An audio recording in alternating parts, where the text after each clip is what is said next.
Break के बाद एक बार फिर आप सभी का स्वागत है। मतदान पहले फेज के लिए बिहार में खत्म हो चुका है। जो भी अपडेट है आप तक पहुंचा रहे हैं, ग्राउंड से तस्वीरें भी दिखा रहे हैं और किस तरीके का उत्साह था ये बताने के लिए हमारे दो रिपोर्टर इस वक्त जुड़ चुके हैं। विनीता हमारे साथ हैं समस्तीपुर से, रजनीश भी लगातार हमारे साथ बने हुए हैं। रजनीश, आपको आवाज मिल पा रही है क्या? बताइएगा वोटिंग परसेंटेज को लेकर क्या खबर वहां पर मिल पा रही है समस्तीपुर में, किस तरीके का उत्साह, क्या लोगों के मुद्दे रहे? बिल्कुल, देखिए समस्तीपुर की अगर बात करेंगे पिछले चुनाव की तुलना में समस्तीपुर में काफी बेहतर वोटिंग परसेंटेज रहा है। 10 विधानसभा क्षेत्र वाला ये जिला है और बता दें आपको कि वोटरों ने खुलकर वोटिंग की है यहाँ पर। और दो जो यहाँ बिहार सरकार के मंत्री हैं उनकी प्रतिष्ठा दांव पर है। विजय कुमार चौधरी जो सरायरंजन से चुनाव लड़ रहे थे और इसके साथ साथ महेश्वर हजारी जो कल्याणपुर विधानसभा क्षेत्र से चुनाव लड़ रहे हैं। और दरभंगा की बात करेंगे, वहां पर भी 3-3 मंत्री की प्रतिष्ठा दांव पर है।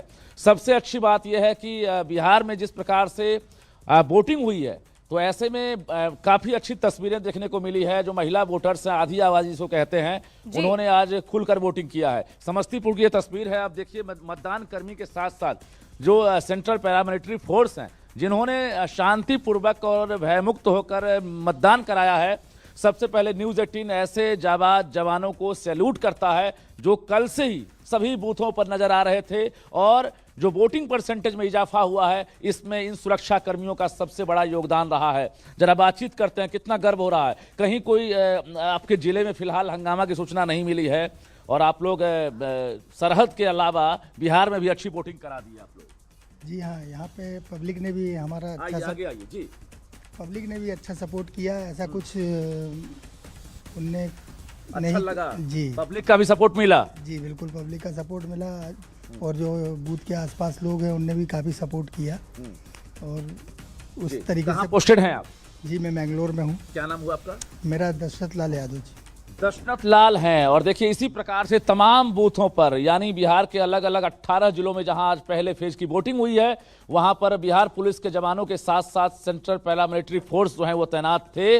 और कहीं भी अगर कहा जाए छीट-फूट घटनाओं को छोड़कर बड़ी घटना को अंजाम नहीं दिया जा सका। और ऐसे में जो वोटर्स हैं उनके बीच एक विश्वास बढ़ा है। हम समस्तीपुर से लगातार दिखा रहे हैं क्योंकि समस्तीपुर में जो वोटिंग परसेंटेज है लगभग 70% वोटिंग परसेंटेज सामने आने वाला है। शाम 6 बजे का जो एक तरह से परिणाम सामने आएगा, 5 बजे तक का जो एक आंकड़ा है वो आंकड़ा लगभग 68% के करीब पहुंच गया है। लेकिन शाम 6 बजे का जो आंकड़ा आएगा उसके बाद चौंकाने वाला आंकड़ा आएगा समस्तीपुर का। और वोटरों ने खुलकर वोटिंग की है, एक संदेश दिया है कि 5 साल के बाद लोकतंत्र का ये महापर्व मनाया जाता है और हमने वोट किया है और हमें पता है कि कौन बेहतर सरकार होगी और कौन बेहतर काम कर सकता है, विकास की बात कर सकता है। ये तमाम मुद्दे हैं जी। बिल्कुल रजनीश, मैं लौटती हूँ आपके पास क्योंकि विनीता भी हमारे साथ जुड़ी हुई हैं इसी ऑफिस से। क्योंकि विनीता, 5 बजे का जो वोटिंग परसेंटेज है वो सुखद है और माना जा रहा है कि जो आखिरी समय का वोटिंग परसेंटेज रहता है सबसे बड़ा बदलाव वही बताता है। कोई इंफॉर्मेशन आपके पास अब तक मिल पा रही है क्या? 6 बजे तक के वोटिंग परसेंटेज कितने रहे फर्स्ट फेज के लिए?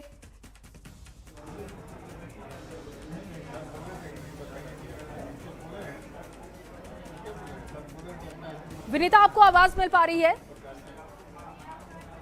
चलिए, आवाज नहीं मिल पा रही है। रजनीश का रुख करते हैं। रजनीश, लगातार तस्वीरें हम समस्तीपुर की भी दिखा रहे हैं आपके जरिए। नीरज भी हमारे साथ इस वक्त जुड़ चुके हैं। नीरज, बताइएगा कहां पर आप हैं, क्या लोगों के मुद्दे रहे, किस तरीके का वहां पर उत्साह रहा वोटिंग को लेकर, वोटिंग परसेंटेज क्या रहा 6 बजे तक का?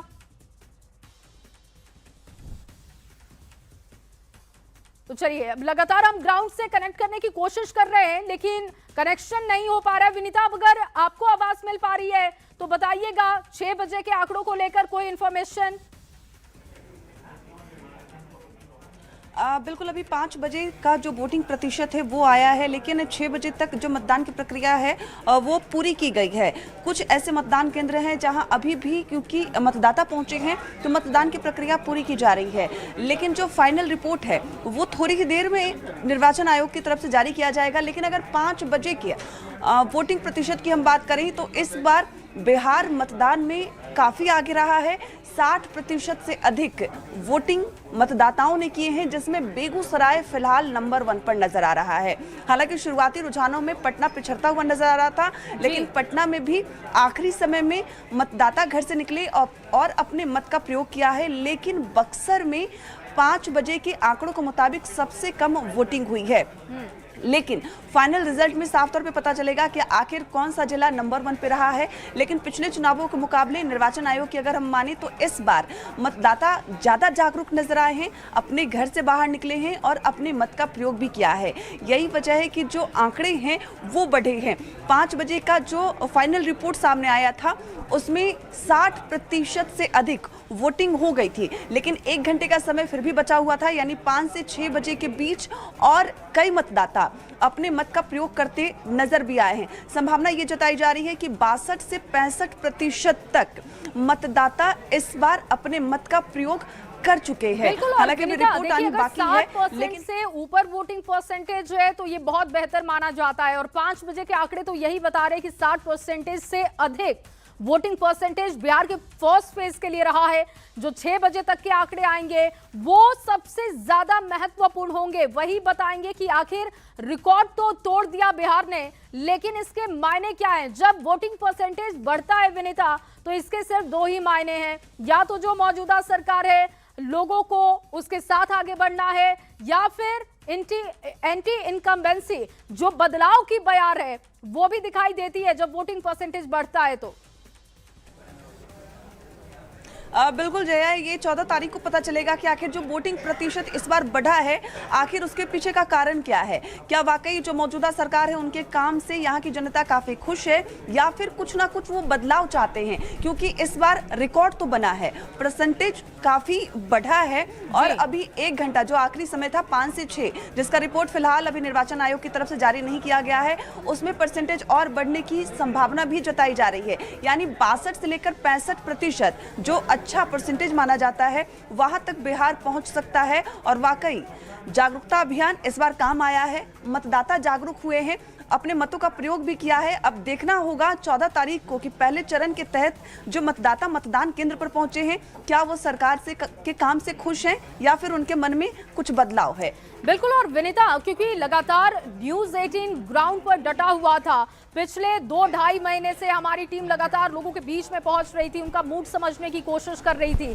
आप खुद महिलाओं के बीच में रहे, आप फर्स्ट वोटर से भी मिले, आप नाव पर ग्रामीण क्षेत्रों में भी लोगों से बात करते हुए दिखी, तो क्या आप मूड उनका भाव पाई? क्या लग रहा है कि उनके बड़े मुद्दे क्या रहे, क्या वो चाहते हैं जो भी उनकी सरकार बने? अगर आप युवाओं की बात करें तो कई युवा मतदाता से बातचीत हुई। युवा मतदाताओं का साफ तौर पे कहना था सरकार बेहतर काम कर रही है, कुछ और बेहतर करने की जरूरत है। लेकिन जो मौजूदा सरकार है उनके काम से युवा काफी खुश नजर आए। खासकर जो मुख्यमंत्री हैं वो युवाओं की पहली पसंद बनते नजर आए। जैसा जो हम लोग नयका वोटर चला रहे थे उसमें ये साफ तौर पर निकलकर सामने आया। लेकिन फिर भी साइलेंट वोटर का पूरा खेल होता है और देखना होगा कि वो साइलेंट वोटर इस बार बिहार में क्या कमाल करता है। बहुत शुक्रिया रजनीश, आपका भी, विनीता आपका भी, तमाम खबरें बताने के लिए, दर्शकों तक पहुंचाने के लिए। आगे बढ़ते हुए वैशाली से आपके सामने एक बड़ी खबर रखने जा रहे हैं। देखिए, वैशाली से ये बड़ी जानकारी निकलकर सामने आ रही है। 2 दलों के समर्थकों के बीच में झड़प की खबर, बड़ी जानकारी इस वक्त आपको दे रहे हैं। 2 दलों के समर्थकों के बीच में झड़प की खबर आई है।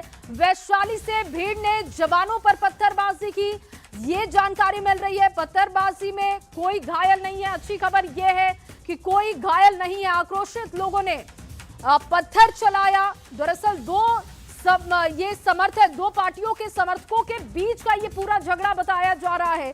तस्वीरें भी सामने आ चुकी है। हालांकि कोई जख्मी नहीं है, लेकिन थोड़ी देर के लिए वहां पर तनावपूर्ण स्थिति बनी थी। भीड़ ने जवानों पर पत्थरबाजी की, स्थिति को कंट्रोल में किया गया। कई जगहों पर इस तरीके की छुटपुट घटनाएं हुई हैं, लेकिन लॉ एंड ऑर्डर इतनी ज्यादा मुस्तैद थी कि स्थिति को तुरंत कंट्रोल किया गया। वैशाली से ये जो तस्वीर देख रहे हैं, ये देखिए किस तरीके से वहां पर स्थिति को कंट्रोल में लिया गया। बताया जा रहा है कि 2 दलों के समर्थकों के बीच में ये विवाद हुआ। झड़प इतनी ज्यादा बढ़ गई कि पत्थरबाजी तक पहुंच गई और भीड़ ने जवानों पर ही पत्थरबाजी कर दी। लेकिन स्थिति को कंट्रोल किया गया और वहां पर तनाव की स्थिति खत्म की गई, वोटिंग फिर से शुरू करवाई गई। ये चुनौती आप देख सकते हैं उन सुरक्षा जवानों के लिए जो आज डटे हुए थे, उनके ऊपर एक बड़ी जिम्मेदारी थी कि शांतिपूर्वक तरीके से मतदान को संपन्न करवाना है। बूथ नंबर 53 है जंदाहा थाना क्षेत्र में। वहाँ सूचना मिली थी कि सीएपीएफ द्वारा उनके जो कमांडरों को सूचना दी गई कि एक प्रत्याशी है वो जो है सो वहाँ मौजूद थे, उनके द्वारा भीड़ को उकसाया गया और सीएपीएफ पर जो है सो हमले का प्रयास किया गया। सभी सीएपीएफ भी हमारे सुरक्षित हैं, किसी को चोट नहीं आई है। और चलिए इस बीच आपके सामने एक और बड़ी खबर रखते हैं। मधुबनी से ये बड़ी जानकारी मिल रही है। केंद्रीय गृह मंत्री अमित शाह ने पूजा अर्चना की है। उच्चैठ भगवती मंदिर पहुंचे केंद्रीय गृह मंत्री अमित शाह, जहां पर उन्होंने माता के दरबार में पूजा अर्चना की और जाहिर तौर पर आशीर्वाद लिया होगा। एनडीए की सरकार एक बार फिर से बिहार में बने, इसको लेकर ये तस्वीर बहुत खास है, क्योंकि मधुबनी में केंद्रीय गृह मंत्री अमित शाह, ऐसे में वो माता भगवती के मंदिर में पहुंचे। उच्चैठ भगवती मंदिर की तस्वीरें आप देख रहे हैं। केंद्रीय गृह मंत्री अमित शाह पहुंचे, जहां पर उन्होंने पूजा अर्चना की और आशीर्वाद भी मां से मांगा होगा कि जिस तरीके से जितोड़ मेहनत एनडीए की तरफ से किया जा रहा है, कम से कम एक बार फिर से मौका मिले बिहार में एनडीए की सरकार को। और लगातार चुनाव प्रचार किया जा रहा है। अब सेकेंड फेज के लिए चुनाव प्रचार हो रहा है। उसी कड़ी की ये तस्वीरें हम आपको दिखा रहे हैं जब मां के दरबार में पहुंचे केंद्रीय गृह मंत्री अमित शाह।